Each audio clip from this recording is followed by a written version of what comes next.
ক্ষমতাচ্যুত প্রধানমন্ত্রী শেখ হাসিনার দুটি লকার থেকে 832 ভরি সোনার গয়না পাওয়া গেছে। অগ্রণী ব্যাংকে থাকা ওই লকার দুটি জব্দ করা হয়েছিল।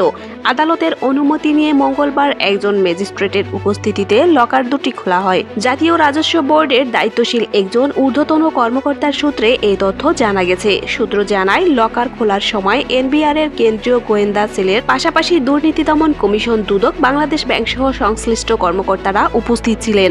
রাজধানীর দিলকুশায় অবস্থিত অগ্রণী ব্যাংকের প্রধান শাখায় শেখ হাসিনার দুটি লকার ছিল। সম্পদের তথ্য গোপন করে কর ফাঁকির অভিযোগে গত সেপ্টেম্বরে এনবিআর এর সিআইসি তা জব্দ করে। সিআইসির শীর্ষ পর্যায়ের একজন কর্মকর্তা নাম প্রকাশ না করার সত্ত্বে গতকাল প্রথম আলোকে বলেন, আমরা আদালতের অনুমতি নিয়ে বাংলাদেশ ব্যাংকের নিয়ম নীতি মেনে লকার দুটি খুলেছি। সেখানে 832 ভরি সোনার গয়না পাওয়া গেছে।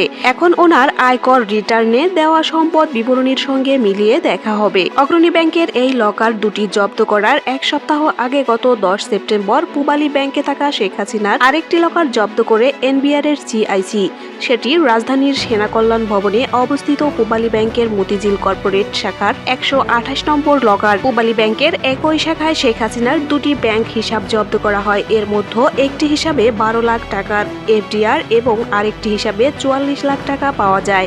এনবিআর শেখ হাসিনার বিরুদ্ধে কর ফাঁকির অভিযোগে তদন্ত করছে। অন্যদিকে দুদক শেখ হাসিনা ও তার পরিবারের সদস্যদের বিরুদ্ধে অবৈধ উপায়ে সম্পদ অর্জন ও দুর্নীতির বিষয়ে অনুসন্ধান করছে। ইতোমধ্যে দুদকের আবেদনের পরিপ্রেক্ষিতে আদালতের আদেশে শেখ হাসিনা, তার ছেলে সজীব ওয়াজেদ জয়, মেয়ে সাইমা ওয়াজেদ পুতুল, বোন শেখ রেহানা সহ তাদের স্বার্থ সংশ্লিষ্ট ব্যাংক হিসাব অবরুদ্ধ করা হয়েছে।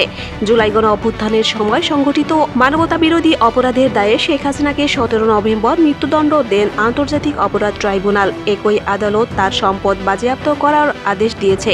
গত বছরের 5 আগস্ট ছাত্র জনতার অভ্যুত্থানে আওয়ামী লীগ সরকারের পতন হয়। তৎকালীন প্রধানমন্ত্রী শেখ হাসিনা সেদিন পালিয়ে ভারতে চলে যান।